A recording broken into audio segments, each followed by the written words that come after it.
This is an interview with Olivia Breen. I'll allow Olivia to introduce herself and a little bit about her before we ask some more questions. So, Olivia. Hello, my name's Olivia Breen. So I'm a two-time Paralympian, went to London 2012 and Rio 2016. I'm in the T38 category, so that's in the class for mild cerebral palsy athletes. T stands for track and F stands for field. So obviously I'm a sprinter and long jumper. 100 metre sprinter and a long jumper. So yeah, that's what I'm doing. All right, so you're into athletics. Tell us, how did you start in athletics? So I went down to the City of Fortune Athletics Club when I was 13 years old, just loving it, like always at the back of the field, didn't really realise like my cerebral palsy kind of thing, just having fun with my friends and stuff. Anyway, then my parents told me when I was 15 I should get into the spirited sport, and I was like, I didn't really see myself as disabled because my parents always treated me the same, my brothers. Anyway, I went down and I loved the day, and it was in I think it was Chelmsford, and it was really fun. I actually saw someone with the same disability to me. I was like, oh my god, like, I never really realised, and it was really nice to see. Anyway, I got classified as a disabled athlete when I was 15 in December 2012. And yeah, that was really exciting. And then started going to Up and Running Cubes Clinic in 2012 in January time, which was really good because I just started, the sprinting was getting more progressive, you know, my training.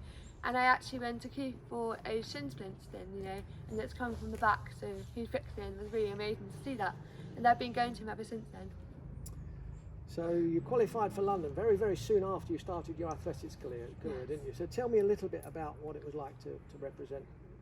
The Great Britain, yeah. It was amazing. It was so exciting. So obviously, it all happened very quickly. I didn't really know where my life was going. And then the next thing was I was in front of 80,000 people in 2012. You know, 16 years old, thinking, what is going on? But it was the best experience ever, and I just wanted to keep going, and I kept going since then. You know, and it was great home crowds as well. So it's really exciting. So tell us a bit about your achievements so far in athletics. What are the highlights for your athletics career to date? So my best achievement was my achievement in athletics. So my first highlight was when I went to the European Champions in 2012. I won 2 European bronze medals in the 100 metres and 200 metres. Then went to the Paralympics and won a bronze medal in the part of the 4x100 relay, which was really exciting. Then the year after that was I went to the World Champions and came 5th and stuff, which was good. Then in 2014 I was part of a world record breaking of the relay in the European gold medal. And then my best achievement, and then went to Rio 2016, which didn't go to plan, but that sport, it happened, ups and downs. Then in 2017 I moved to, after 2016 I went to Loughborough and went to my new coach Aston Moore, who was really good, and became world champion in the long jump. It was really exciting, after coming 12th from Rio 2016 to becoming world champion in the year. It's crazy what a change can do, and coaches and stuff. And then the following year, in 2018, I became Commonwealth champion again in the long jump and won a bronze medal in the 100 metres and the Commonwealth Games as well. And it's really exciting, Then last year, I got a bronze medal in the World Champs, So it's been a really, ups and downs, but a lot of highs as well. So it's really exciting. Well done. Okay, so Olivia, as you mentioned, has come to see us now since 2012, so it's 8 years now of coming to see our clinic. Yeah. And it's not just me that works on you now, is it? No. So there's quite a few who have worked on you. Yeah. We're a clinic of 8 sports therapists, and you've seen most of them, I should think, Yes, by now, haven't you?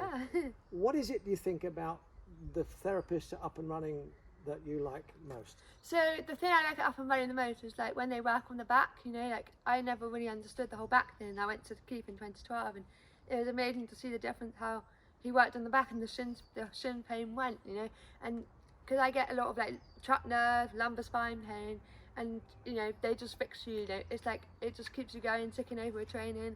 And obviously with keeping the back in line, your hips and everything in line, it's really clever, it's amazing to see what difference it makes when they work on your back. Say that you've got a pain in your quad or whatever, and they work on the back and the pain goes, and it's just incredible what difference it makes when they just press on your back, and it's like, wow, the pain's gone, So that's a really big difference what it makes to my body, And I've been up sometimes, haven't I, to Loughborough to speak to not just the therapists up there, but also your strength and conditioning coach and so on. Because we like to try and keep some continuity between what happens down here and what happens when you're in Loughborough. Yeah.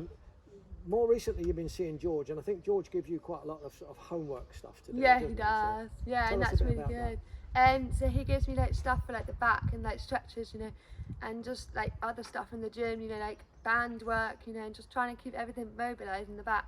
So like when I go up to Loughborough, like I can keep on top of my back, you know, because obviously I come home once a month, you know, and it's quite a lot, you know, you just got to keep yourself as happy as possible, and it's really good because it's really helpful to do that and just keep on top of everything and keep your back moving, so like tighten everything up, and then you get more, you'll lead to more injuries and stuff. So it's just, you've got to keep on top of everything, you know.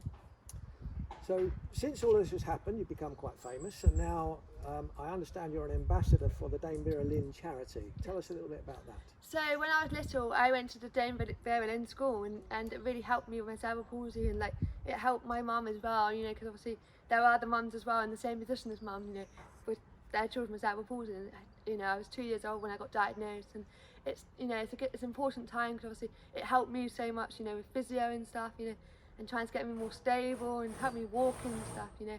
And it was really important. I wanted to give something back to them because they helped me so much when I was little, and you know, they gave me so much support. So I wanted to give something back to them because obviously I've worked, you know, so hard, and they've helped me when I was little. So it's a really nice charity to be part of.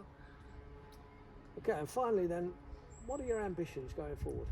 So my ambition next year is obviously Tokyo. Obviously it's been cancelled this year. So the ambition next year is to get a medal in the Tokyo Paralympic Games, and then following that, you know, hopefully everything goes to plan. I'd love to go to Paris as well, Paris 2024, and just, you know, inspire the next generation. Just let the kids know, you know, sport can change your life, and it can help you so much. You know, it can help with disability, it can help you in everyday life. You know, it's a healthy way of living. You know, it's a lovely way of living life as well. So that's my ambition for the next few years. Well, we wish you well in all of that, Livy, and obviously we'll hopefully still be part of your backup team when you're not up in Loughborough.